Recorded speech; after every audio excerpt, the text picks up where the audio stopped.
إيه هي نفقة العدة والمتعة وكيفية تقديرها؟ وهل ممكن تقسيط نفقة العدة والمتعة؟ ومتى تستحق؟ وكيفية التنفيذ؟ وهل نفقة العدة والمتعة بتسقط بالتقادم ولا لا؟ هنعرف كل ده في الفيديو النهارده. أول حاجة وهي نفقة المتعة. نفقة المتعة دي بتكون تعويض للمرأة المطلقة عن الأضرار المادية والمعنوية اللي بتحصل لها بسبب الطلاق، بتكون يعني جبر خاطر للزوجة، ده في حالة لو الطلاق حصل تعسفا من الزوج. يعني ايه؟ يعني بدون رضاها ومش هي السبب فيه. في فيصل في الموضوع ده ان الطلاق يكون مش الزوجة السبب فيه.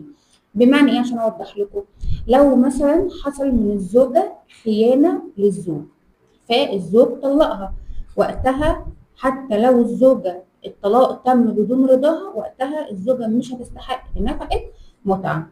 ليه؟ لأن الطلاق كان بسببها، ما كانش تعسفا من الزوج. طيب نفقة العدة. نفقة العدة دي بتكون للمرأة المدخول بها، بتكون امتداد لنفقة الزوجية. بتكون امتى يعني وقد ايه؟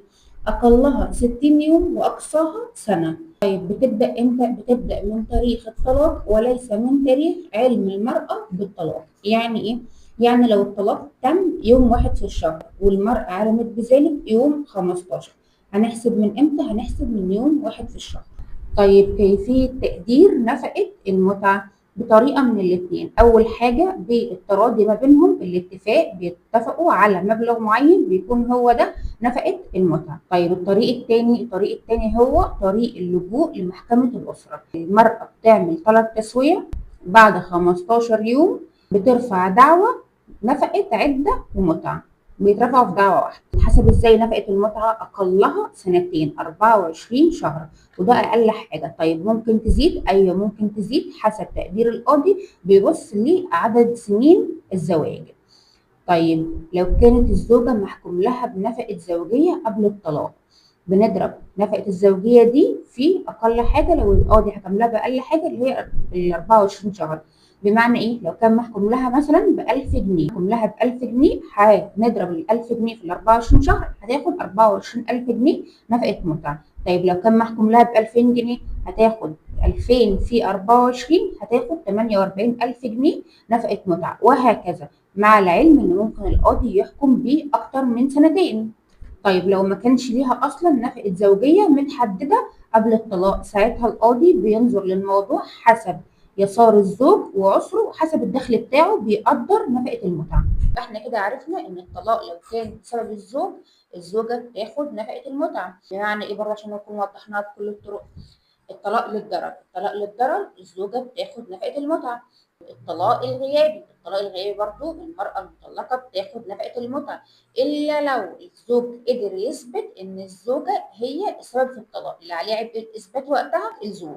طيب الطلاق للشقاق ده الزوج عمل إنذار بالطاعة للزوجة، والزوجة اعترضت عليه في خلال 30 يوم وطلبت طلاق للشقاق، ساعتها المحكمة بتنظر لمين المسبب في الطلاق. لو كان الزوج هو السبب، الزوجه بتاخد نفقه المتعه. طب لو كانت الزوجه هي السبب، ما بتستحقش نفقه المتعه. طب افرض هما الاثنين السبب في الطلاق، ساعتها على حسب النسبه ما بينهم، لو كانوا هما الاثنين السبب قد بعض، وقتها الزوجه بتاخد 50% من نفقه المتعه. على العلم ممكن تصل ل 60، تصل ل 70، تقل ل 40، 30، ده بيكون على حسب المسبب في الطلاق بيكون بنسبه قد ايه. طب الطلاق على الإبراء الزوجة مش بتستحق نفقة متعة، إلا لو الزوجة قدرت تثبت إن الطلاق على الإبراء ده تم بالإقرار. طيب في حالة الخلع المرأة المطلقة خلعا لا تستحق نفقة المتعة، وطبعا المرأة الناشز لا تستحق نفقة المتعة. طيب في حالة لو الرجل توفى قبل استيفاء المرأة نفقة العدة والمتعة، المرأة بتستقطع النفقة دي من تركة الزوج، بتاخدها يعني من التركة بتاعته. طيب لو الزوجة هي اللي توفت، بتسقط النفقة دي عنها. طيب التقسيط، هل يمكن تقسيط نفقة العدة والمتعة؟ أيوه يمكن تقسيط نفقة العدة والمتعة بطريقة من الاثنين. أول حاجة أثناء سير الدعوة والدعوة شغالة، بتطلب طلب بتقسيط نفقة العدة والمتعة. طيب بعد ما خلاص أخدت الحكم، ممكن برضو نقسط مع محضرين التنفيذ. طيب هل نفقة العدة والمتعة تسقط بالتقادم؟ لا، نفقة العدة والمتعة لا تسقط بالتقادم. طيب كيفية التنفيذ؟ ازاي المرأة بتنفذ نفقة العدة والمتعة؟